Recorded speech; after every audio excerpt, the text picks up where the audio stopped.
have low vision, or have another print disability which makes reading, holding a book, or turning a page difficult or impossible. The content is copyrighted by the respective publishers. For more information, please visit us on the web at nfradioreading.org.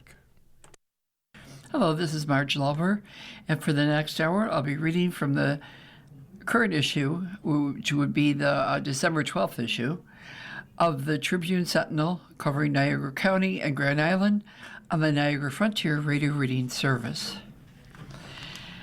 Crawford is retiring, the highway chief, after decades of town service. So Highway Superintendent Dick Crawford is on the road to retirement after steering his department for 8 years. A town council member for nearly 20 years, his public service took a different turn when he was elected twice to head the highway department. In all, he has served the town in different capacities for more than 40 years. These posts include deputy supervisor and deputy highway superintendent. When Crawford reflects on the major accomplishments of his government career, the partnership with his fellow workers tops his list. He calls his fellow workers dedicated individuals that will come in under all weather conditions, and that's town-wide. He also praises his deputy highway superintendent, Skip McCrell, who is also retiring this year. The highway gig becomes a job that brought all Crawford's previous experiences into perspective. The versatility of the crew, because they have such a long history with the town and all the departments. You work with everybody. We work with the billing people, we work with the town clerks, we work with the zoning people, and people are calling up with questions our residents have with them. And you work together to bring forth those issues and how people can get things done, Crawford said. To me, our main focus, our main job is we're problem solvers. We're here to assist the community and the business people and whomever, and helping them succeed at what they need to get done. His method for doing that, you have to be able to listen, respond, and deliver to their needs. Crawford said that if the local highway department can't resolve a residence issue, it provides contract information for the appropriate county or state agency to correct the problem.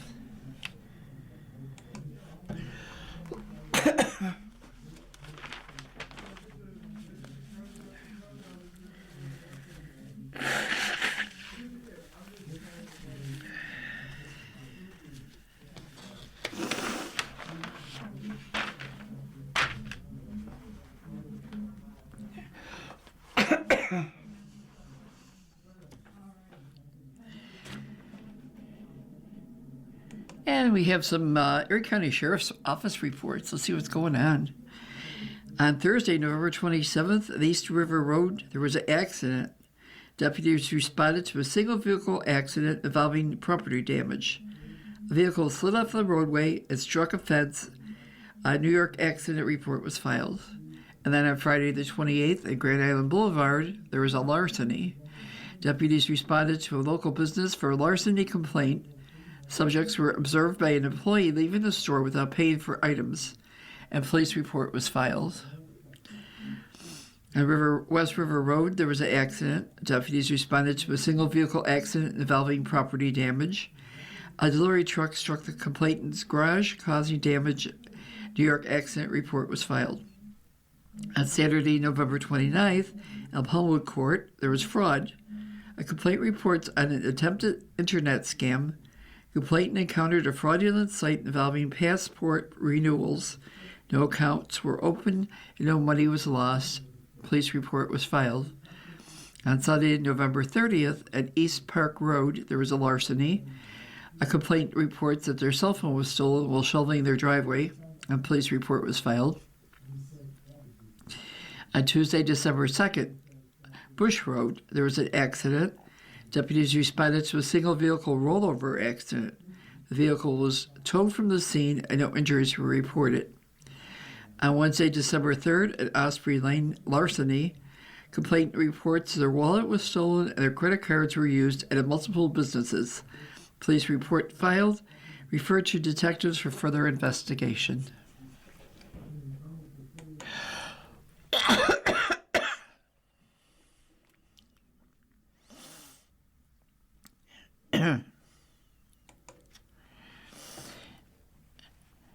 Sifa said, I felt like an elf in Santa's workshop. Anyway, this year's 11 themes include the Buffalo Bills and Spider-Man. In addition to elves, Sifa also designed doggy door stoppers, which resembled gnomes. They're made of bags of beans, she said. A doggy door stopper. Aren't they adorable? It's so much fun creating them and designing them. The colors, the different yarn. It's so funny because I made them with a beanbag. Nearby a group of singers was offering a selection of Christmas carols. Among the singers were Anthony Balzarelli and Juliana Huber, who were portraying Joseph and Mary in the musical Joseph and Mary, being presented at the Grand Island Cultural Center, formerly St. Stephen's Historical Church. Balzarelli said of the event, I love the Christmas spirit. Huber added, I love that everything's decorated for the holidays and everybody's really happy. Both Balzarelli and Huber said they were excited about performing in Joseph and Mary. It's such an experience, Balzarelli said. I've never experienced anything like it before in my life. It is such a unique telling of the birth of Jesus. Not too far away, Anna, Elsa, and Olaf, who traveled all the way from Arundel Castle to experience Light Up the Boulevard, were greeting visitors of all ages. I'm just having so much fun, and I know that it's very cold, but I love it, Elsa said. It's so exciting to meet so many new friends and learn more about this kingdom, Anna said. I know you have a lot of snow, and Elsa's used to that. It seems like a perfect place to build a snowman, right? Olaf couldn't speak, but Elsa and Anna spoke for him. Olaf's a little frozen right now, Anna said. He can't speak outside of Arundel. He uses Elsa's magic. Olaf loves all things warm, hugs, summer, and all things hot. Elsa made him some permafrost so he won't melt anymore. She uses our permafrost on her ice cream cakes, too, and they last for weeks. Olaf does love being warm. I gave him my permafrost so he can enjoy the warm summer. And then we have a section here. It's called Let's Go Back, Dispatch. So 60 years ago, December 16th, 1965, planning started for a $200,000 project. Preliminary plans for another Grand Island subdivision were revealed Monday at a meeting of the Grand Island Planning Board. Attorney Edward Kinney, representing Mrs. Iona Lang, appeared before the board for a pre-application conference in which he presented plans for the $250,000 project. While Mrs. Lang proposed to develop in the Heath Baseline Roads area, sketches show a total of 64 lots having a frontage of 100 feet on Heath Road and other roads to be constructed in the proposed subdivision. Minimum price for homes to be built has been set at $30,000. New roads and sewers and water facilities will be the responsibility of the realtor and Mrs. Lang. More than one subdivision will be construct the homes to ensure a variety of agriculture in the subdivision, which will be called Woodstream Estates. Okay, now then 50 years ago, on December 17th, 1975, the lights on the Aquarium of Niagara Falls, USA will be fueled by fish power. Beginning December 18th, and an official lighting continuing until January 4th, 1976, Sparky, the electric eel, will supply the energy for lighting the Christmas tree next to his tank. When the eel takes a piece of fish from a metal rod held by a trainer, Sparky emits an electric charge, which can light a panel that records up to 600 volts. The Christmas tree is wired to this panel, receiving electricity directly from the eel. Electric eels generate the power from a series of muscles aligned much like plates in a battery. Sparky comes from the Amazon River in South America, and Sparky will light the Christmas tree every hour following the dolphin performance. This Christmas, he lights the aquarium. Tomorrow, it could be the White House. Oh, we could get a bunch of eels. We wouldn't have to pay any electric bills. That would be pretty cool. All right, so 10 years ago, on December 18th, the DECA students coordinate Mini Ride for Roswell. 3 Grand Island high school students created a new event as part of their community service project for this year's DECA competition. The Mini Ride for Roswell is a smaller version of its very popular counterpart, where people ride bikes to raise money for this worthy cause. The DECA members, Faith Growick, Gianna Horvath, and Cecilia Jones came up with the idea and pitched it to advisors Cheryl Chamberlain and Mary Jane Foster so that they could present it at the Veronica Counter Family Fun Night last week. The event involved riding a tricycle around a course. Middle school students were challenged to beat teachers' times that were set previously. The event was a rousing success, and many students were excited to receive prizes donated by the original Ride for Roswell. Okay, and then in other news, we have a Destination Niagara. Sales of ornaments to benefit the Niagara Falls Fire Department Toy Fund. Designation Niagara USA is proud to announce the start of its annual holiday ornament sale, with 100% of the profits benefiting the Niagara Falls Fire Department Toy Fund. Now in its 97th year, this cherished community tradition provides holiday toys for local families in need, and this year's ornament will continue to help make the season brighter for children throughout Niagara Falls. Ornaments are on sale now through December 23rd, offering residents and visitors alike a meaningful way to give back this holiday season. Last year's ornament sales raised nearly $1,300, directly supporting the Toy Fund's efforts to bring joy to children across the community. With a need greater than ever, Destination Niagara USA encourages everyone to contribute to this important cause by purchasing a holiday ornament this year. Our organization is deeply committed giving back to the Niagara Falls community, and supporting the Niagara Falls Fire Department Toy Fund allows us to spread joy during the holiday season, said John Piercy, President and CEO of Destination Niagara USA. The success of last year's ornament sales shows the generosity of our community, and we hope this year's proceeds will make an even greater impact. Niagara Falls USA themed ornaments befitting the Toy Fund are available for $12.99 and can be purchased at the Niagara Falls USA Official Visitor Center, located at 10 Rainbow Boulevard, Niagara Falls. The Visitor Center is open daily from 8:30 to 3, and for those wishing to shop in person. The mission of Destination Niagara USA is to expand the economic prosperity of the Niagara Falls USA communities by generating individual and group visitation. If you want more information, you could visit www.niagarafallsusa.com. And in other news, the state park seeks lifeguards for 2026. So the New York State Office of Parks, Recreation, and Historical Preservation announced there will be 4 lifeguard exams scheduled in the Niagara region for the 2025 season. Testing is required for anyone wishing to work as a lifeguard at any New York State park. And the schedule is as follows. At 11 a.m. on December 30th at Hamburg High School at 4111 Legion Drive. At 10 a.m. March 21st, 2026, at Niagara Falls High School, it's at 4455 Porter Road. At 10 a.m. April 27th, 26, at Lewiston Porter High School, which is at 4061 Creek Road.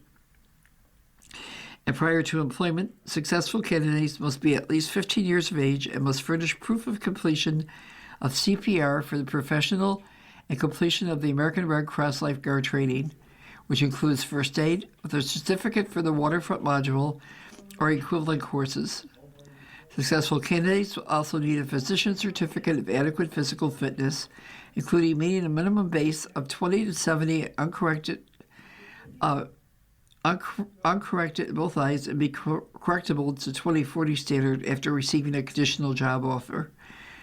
Lifeguard positions in the Niagara region will be available at Beaver Island, Woodlawn Beach, Evangola, and Fort Niagara State Parks, and will pay between $20 to $24 an hour. It's not bad. You're listening to a reading of articles and features from the Tribune Sentinel covering Niagara County and Grand Island on the Niagara Frontier Radio Reading Service.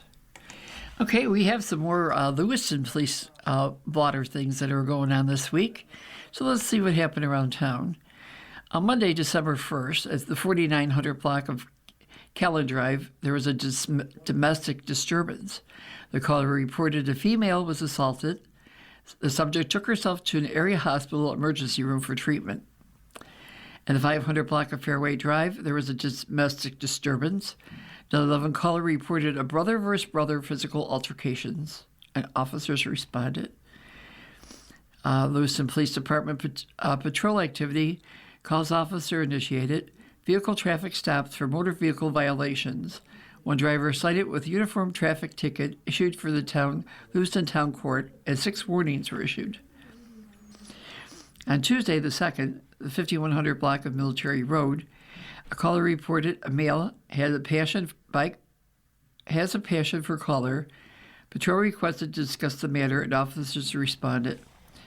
4600 block of Lower River Road, there was suspicious activity.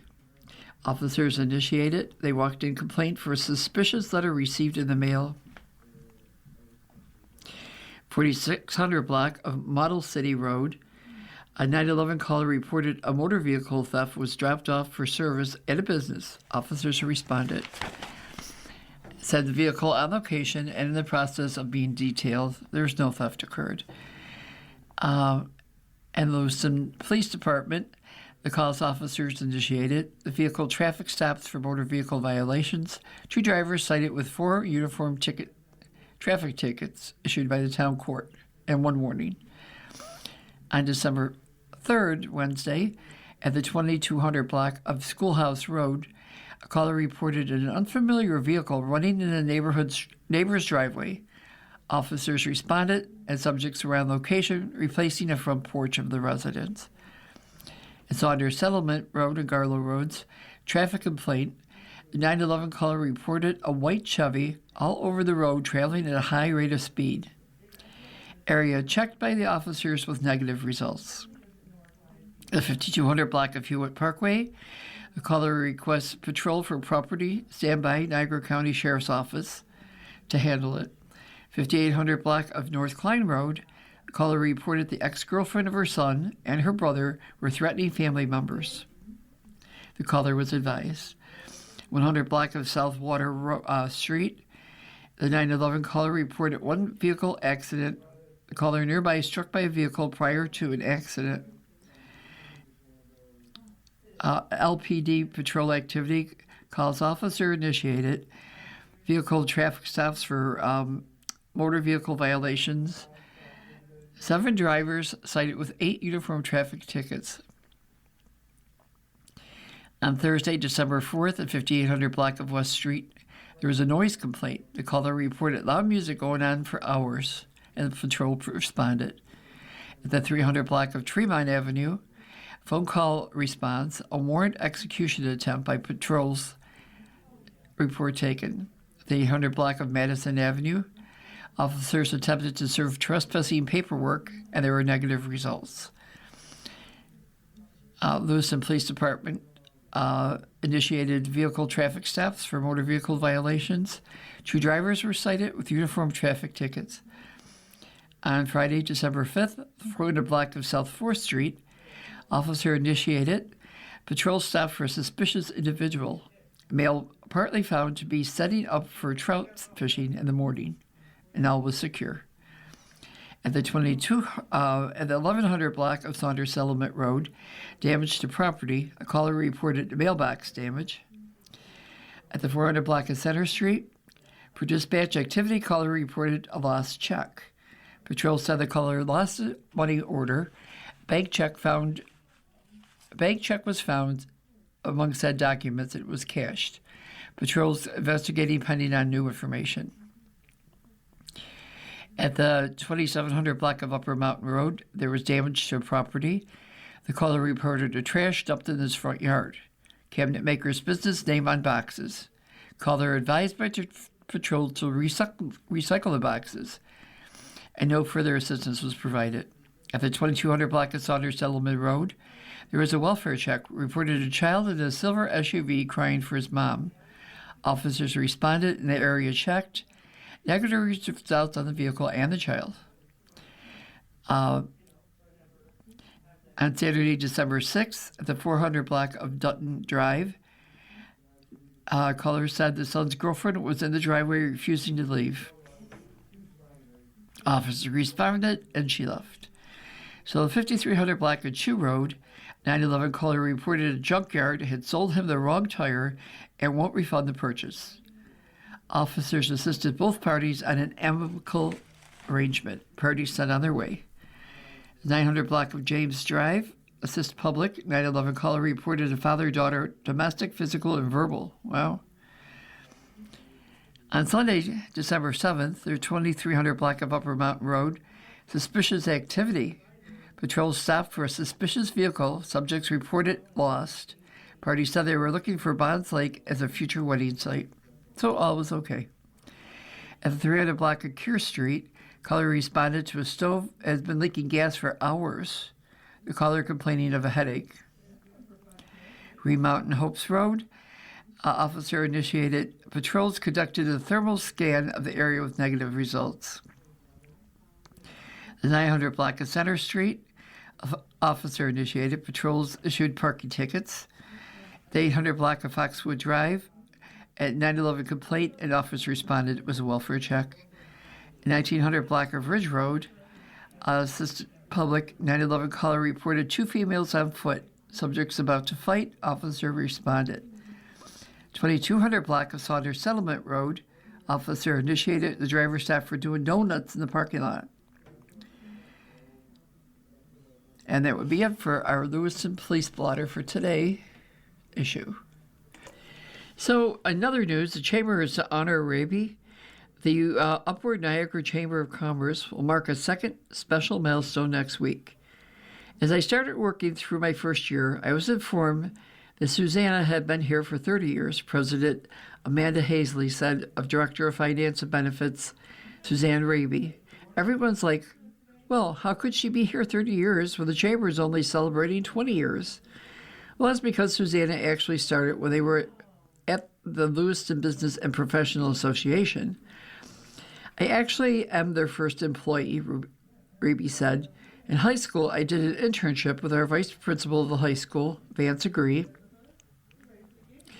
A few years later, I was working at Kmart at the time, after graduation, because I had a 6-month-old. And he says, what are you doing here? And I said, well, I'm working. I'm a mom. I have to work. And he goes, you're wasting your talent. I have a friend who's running an organization, and I think you'd be great. And it was Marjorie Tooley, who was the president at the time of the Lewiston Business Association. I interviewed with her my first big girl job. Never had an interview before in my life, scared to death, and they hired me. Because the Lewiston Business Association took over the health insurance program that used to be managed under Pine Avenue Business Association. And Marjorie began in the insurance business. She was friends with the broker who handled the account in Pine Avenue and said, they're no longer doing it. These businesses need help. Can you do it? She said, well, we can do it, but we don't have a staff, and that's how they hired me. Initially, Raby said it started out just a health insurance. We had a marketing director who did the bookkeeping, but then she wanted to retire a month after I started. Didn't want to do any of the financial, and I had an accounting background. I was going to NCCC for accounting. Everything was done in Excel back then, and Frank Licato was our chairman at the time, and he said, here, use this program, QuickBooks. This is supposed to be the best. So I taught myself how to do it, and here I am today, still doing it. Raby was asked how she's been able to work with 9 different great Lewiston Business and Professional Association chamber presidents, many of whom by necessity have strong personalities. Hazley fielded the question. She said, I know what it is, and it was easy to tell because she's authentic. Suzanne is authentic. She doesn't cater to anybody. She's her own person with her own beliefs, and she's going to tell you how it is, why it is. She's a wealth of knowledge. And I think if there's anything that Lewiston likes, it's authenticity, and that's her. I mean, it's plain and simple. Raby replied, being a middle child made me adjust to a lot of things, and being young, I was a young mom, but I love the community. I grew up here, and everybody became my family. I'm loyal to a fault, I'm honest to a fault, and many times Jennifer Pauly would say to me, Suzanne, you can't say that. But I just say it how it is. So 2025 was Hazley's first year as chamber president. She said to Raby, I use her as my wealth of knowledge, like, hey, I want to do this. Do you think it'll work? And she would say sometimes, We've tried it and it didn't work. Well, because of this, or yes, it's a great idea, but every idea I have, I bounce off of her because I know she knows best. Sandy Hayes Mize, who served as president when the GLBPA turned into the Lower Niagara River Region Chamber of Commerce 20 years ago, said, I don't think a business community can achieve the level of success without a paid staff person, at least one. I think that's where a lot of them struggle. But we were lucky enough to have Suzanne for 30 years, and she's really been that one common thread in the organization, and I think she has been a huge part of the Chamber's success. Mize added, it's a big job to accomplish, and you have to have the right person. I needed the right person working alongside of me. Suzanne was there before I was, so she knew the players. We were a great team. She was hired originally as an accountant, and her job is far from that at this point. She does the accounting, she works the festivals, whatever's got to be done, Suzanne does it. When you have a very small organization, you have to wear many hats, and Suzanne does that very effectively. Polly, who served as president for 15 years, said, it's funny because Rabbi will tell you, the first day that I walked into the office, she did not like me, and he laughed.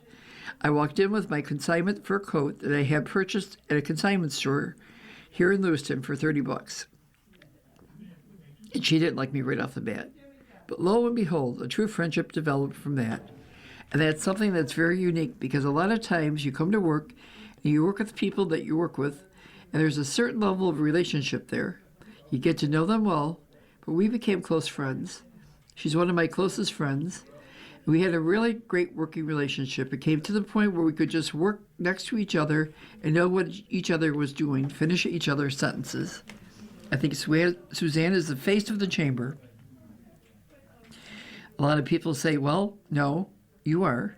You're the one that goes out to do all of this, but really I'm not. Suzanne is the glue that holds the chamber together. She's been there for so long, through the Business Association transition into the chamber, through several different leadership changes. She's the true glue of that organization. I've always said it. I'm always like, you are the one who should be going out with me to talk about the chamber, because everyone knows Suzanne. Everybody has worked with her, and she's a staple in our community and a true leader.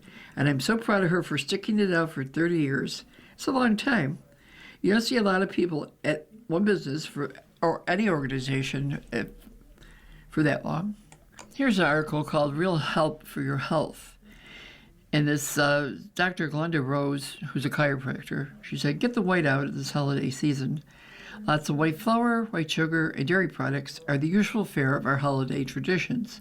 Cookies galore, eggnog, chocolates, candies, fancy cakes, crackers, processed cheese, alcohol, etc.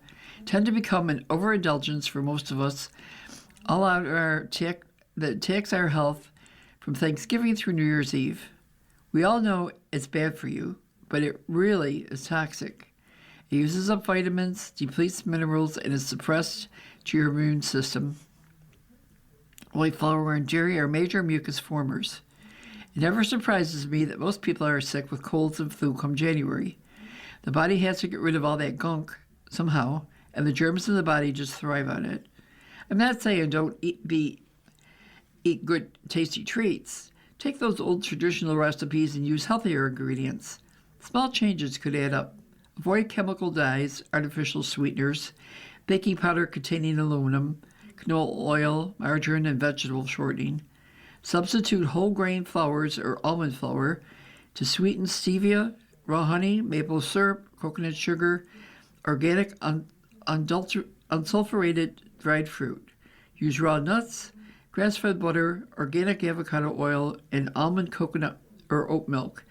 Try using spiced cider instead of eggnog. Grilled or sautéed vegetables are always a good and colorful dish.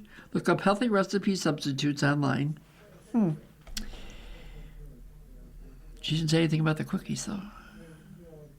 And here we go for some other news. The Rotary Club is to match donations for Neighbors Share Your Happiness campaign. So the Grand Island Rotary Club is stepping forward in a big way this holiday season to support the Neighbors Foundation annual Share Your Happiness campaign. The club will match all donations dollar for dollar, up to $4,000. The match is made possible in part through a $2,000 district grant awarded by Rotary International, allowing the local club to expand its giving and deepen its impact on the community.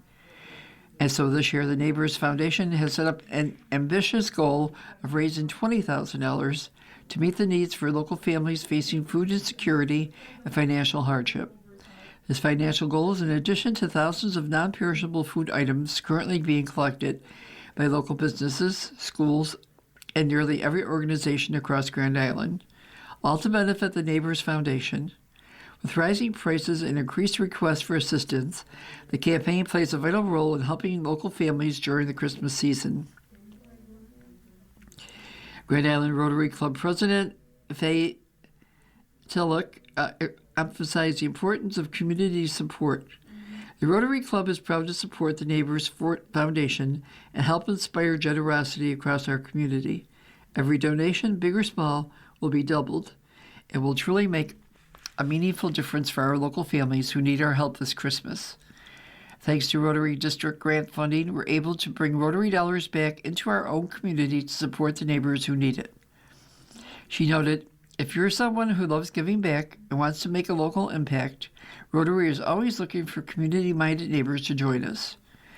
Neighbors Foundation board member Diane Gary expressed deep appreciation for the partnership, adding, we are deeply grateful to the Grand Island Rotary Club for this generous partnership. Their commitment to matching donations will inspire even greater community support, and every double dollar will make a meaningful difference for families who need our help this Christmas.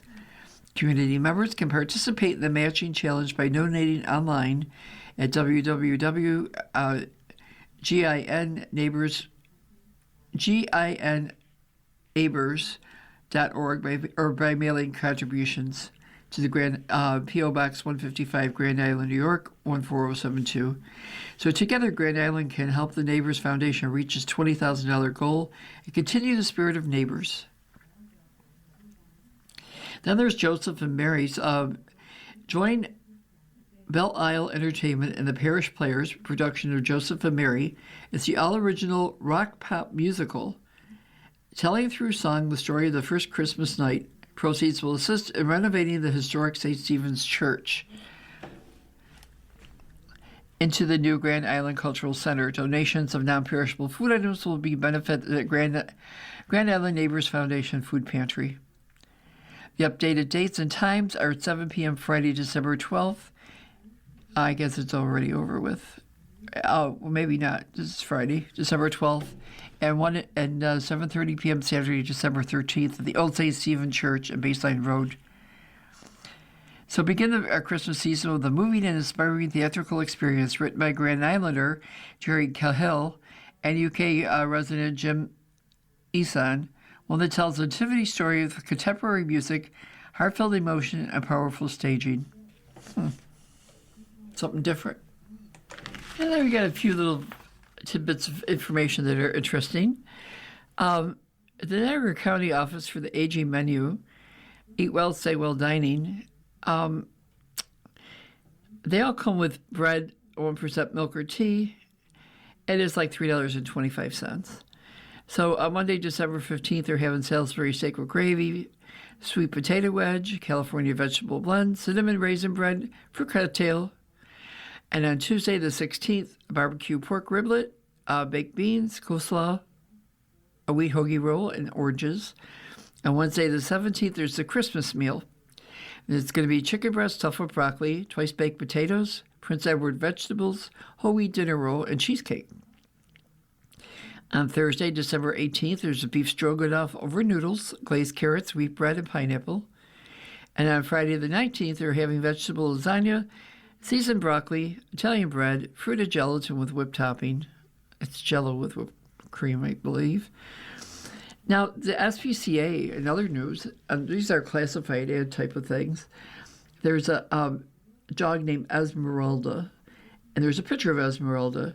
She's really cute. She's white, and she's got like a black patch around her eye that goes up to her ear, and her other ear is also dark. Like it looks black. It's a black and white photo, so what color I really don't know.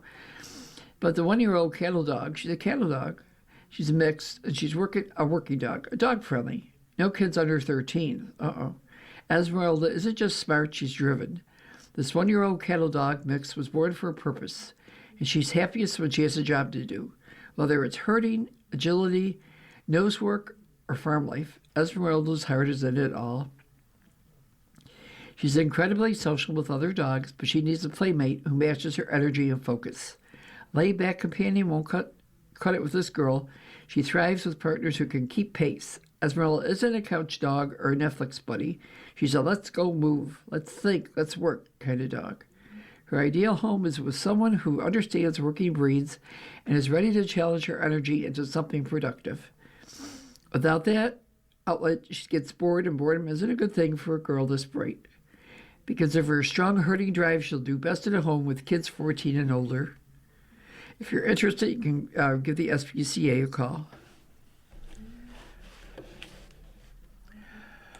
And I don't know if any of you belong to it, but the Grand Island Golden Age Center, they also have a lunch menu. And you can pay for it and pick it up at the door. It's a drive-through lunch, okay? So lunch, and they also have lunches served at noon on Monday to Thursday and Friday. Thursday and Friday is 11:30. So Monday on the 15th, they're having a brunch for lunch. They're having egg strata, yogurt parfait, sausage, and a fruit cup. On Tuesday, they're having goulash with green beans and garlic bread. Wednesday the 17th, chicken a la king with a biscuit. On Thursday the 18th, a general meeting and installation of officers. So Christmas dinner, all the trimmings, that's $10. And on Friday, December 19th, is a Super Senior, so I'm assuming that's soup. Lunch includes an entree with a meat, starch, vegetable, fruit, dessert, and beverage. A birthday lunch includes an entree with a meat, starch, vegetable, fruit, and a birthday cake and ice cream. 2 soups and a scoop. Includes 2 soups and a scoop of salad. Lunch is $4 or $5, depending on the special event days. Well, that's pretty interesting.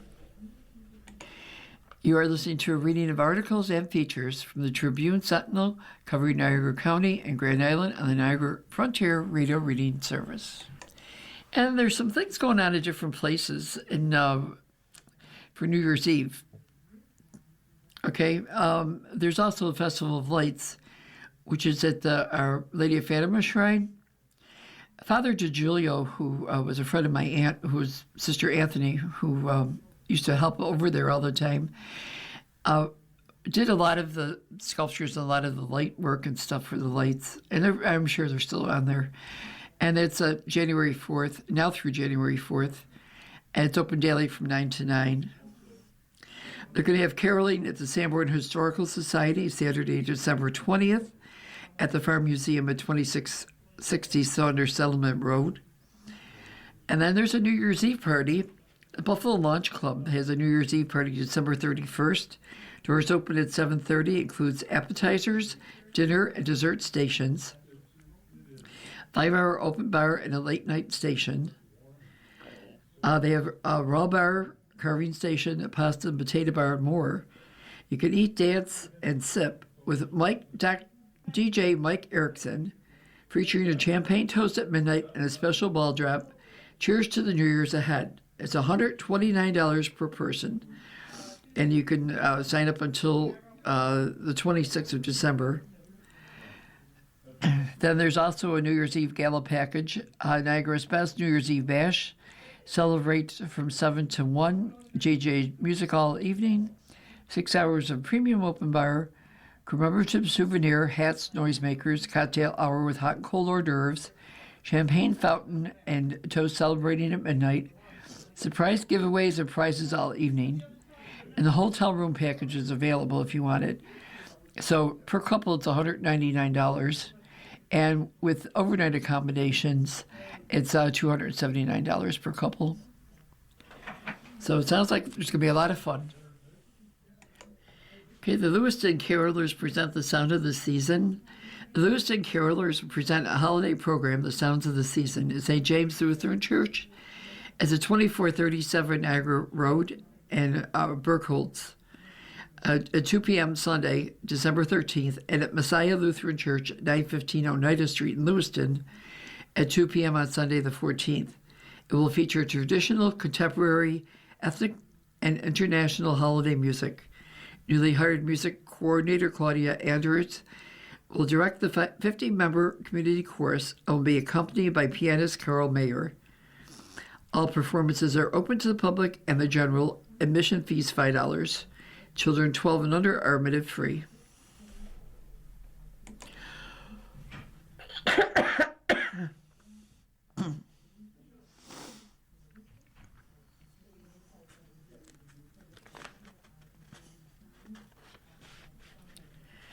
Oh.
Yeah, what else to read?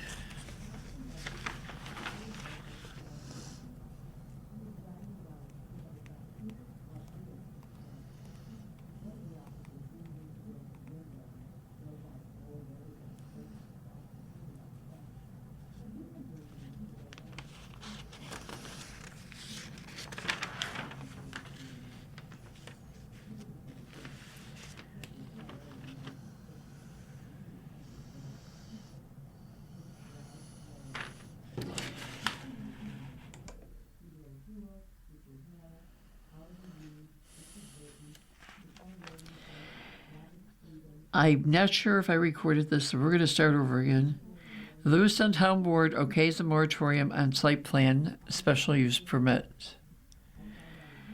Lewiston Town Board members on Monday approved a 6-month moratorium on permits covering seasonal special use activities in the zoning districts.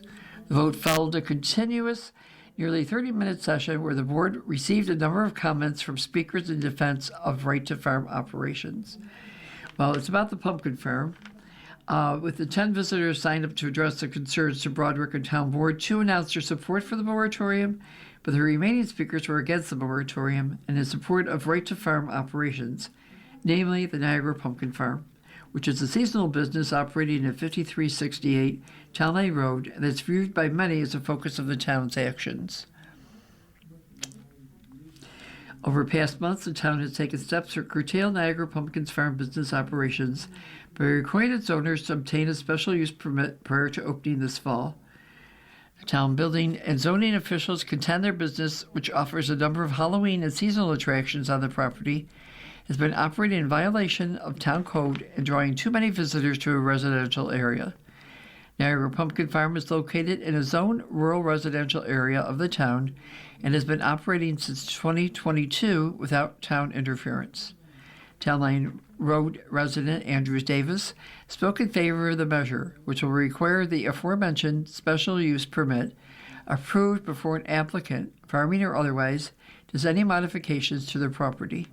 Davis appeared before the town board on previous occasions to offer his comments on Niagara Pumpkin Farm.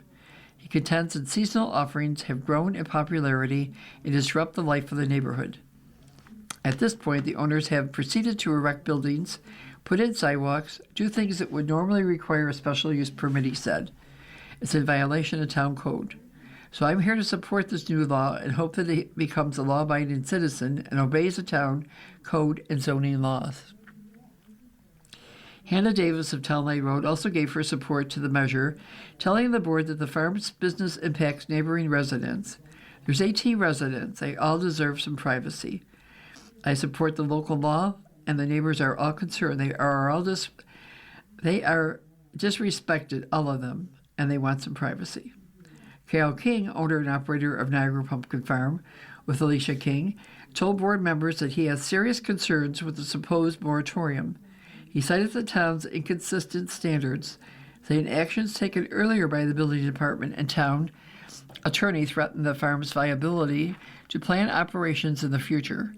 Niagara Pumpkin Farm was given approval to operate this fall after the town rescinded a threatened legal action. Following that meeting, Mr. Bax, attorney for the town, assured my attorney that moratorium was not intended to hinder my application. However, reference was made to suggest otherwise, indicating that my business was at the center of this. King went on to challenge statements made by town officials on whether Niagara Pumpkin Farm has been operating as a non-conforming use. He said the town's planned moratorium stands in violation of the law's agriculture and markets law. I'm not operating illegally. I am not considered a farm market, he said, referencing earlier comments made by town building inspector Tim Masters. My farm aligns with the definition of agriculture as defined by the New York State Department of Agriculture and Markets, King said. He noted Niagara Pumpkin Farm's seasonal activities are integral components of modern agricultural operations, not merely entertaining businesses. All remaining visitors who spoke that night conveyed the same sentiment to town board members. A successful harvest depends on stable farming operations, King said.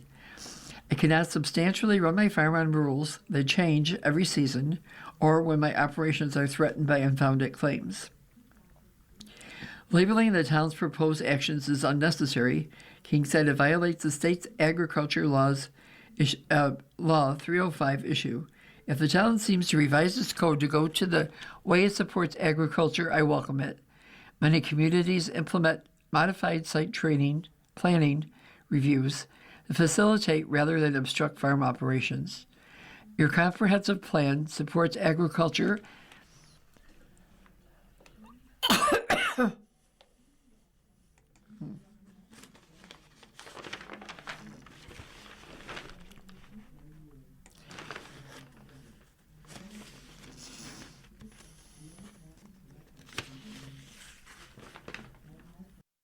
Coming up next in the Niagara Frontier Radio Reading Service, we have the Lockport Union Sun and Journal. At 6 o'clock, we got the Wall Street Journal Off Duty. And at 7 o'clock, we got Harper's Magazine. Stay with us for these readings and more.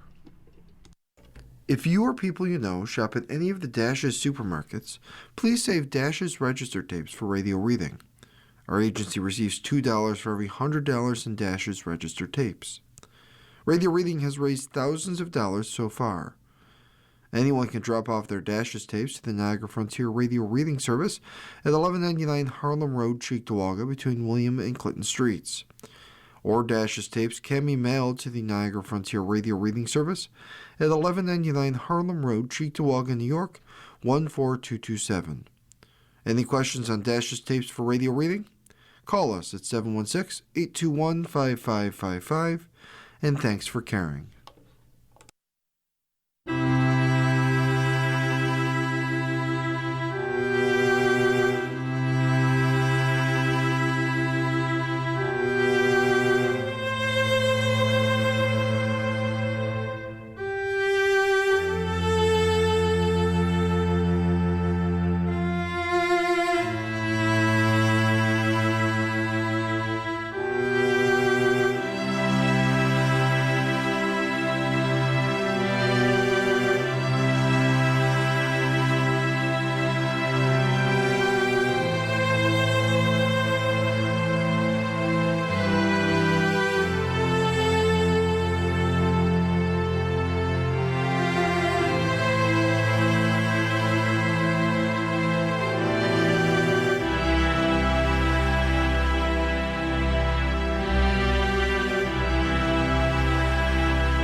The following program is intended for listeners who are blind, have low vision, or have another print disability which makes reading, holding a book, or turning a page difficult or impossible. The content is copyrighted by the respective publishers. For more information, please visit us on the web at nfradioreading.org. Hello, excuse me. This is P. Fitz, and for the next hour, I'll be reading from current issues of the Lockport Union Sun and Journal on the Niagara Frontier Radio Reading Service. The Greater Lockport Development Corporation and Lockport Main Street are exploring a merger. Organizations were expected to come together in 2024, details still being worked out. This is an article by Heidi Truschel-Light of the Lockport Journal. A downtown economic development concerns rise among residents and elected officials. The nonprofit Greater Lockport Development Corporation, or GLDC, and Lockport Main Street, LMS, organizations are discussing ways to restructure their relationship. We're in the process of exploring options, said Kathy Sparks DeMillo, chairman of the GLDC's board of directors. We were supposed to merge, but we're not there yet. We're working on some things with LMS. Grace Platt, program manager for Lockport Main Street, the city's tourism and event marketing branch, and organizer of the farmers market, said a merger was expected in 2024. We're on the road to becoming a subsidiary of GLDC, Platt said. The plan was for GLDC to have LMS, and we would all work as a group. We all do similar things. The thought was that if we're all in a group, we could support each other in different ways. The Greater Lockport Development Corporation already shared administrative work and expenses with Lockport Main Street, and it owns the Harrison Place buildings where they are located. There's a picture of one of the locks on the front page of the journal, and the caption is LMS was awarded a Trail Town grant in April to create a brochure designed to connect visitors and users to the Empire State Trail, to local businesses, amenities, and attractions. Lockport Main Street is staffed on a part-time basis by Platt, who is part-time from the market manager and part-time social media marketer. The organization manages the festivals that bring thousands into the city by organizing the closure of streets, registration, fees, booth layout, and insurance for vendors, renting stages, assuring sales taxes collected by vendors, and managing safety considerations to prevent injuries and lawsuits, preparing event resolutions for approval by the Common Council, coordinating with tourism agencies, and marketing across all media. It's a huge city coordination for everything, Platt said. We need to do it correctly and safely. There needs to be much forethought. Platt said LMS is contracted to help the Lockport Heritage District Corporation and Historic Place Theater with its social media. We were told in March that we had to start paying our payroll, which really took us by surprise, Platt said, since this year is the first that we had to start covering our payroll. Last year, the GLDC paid it.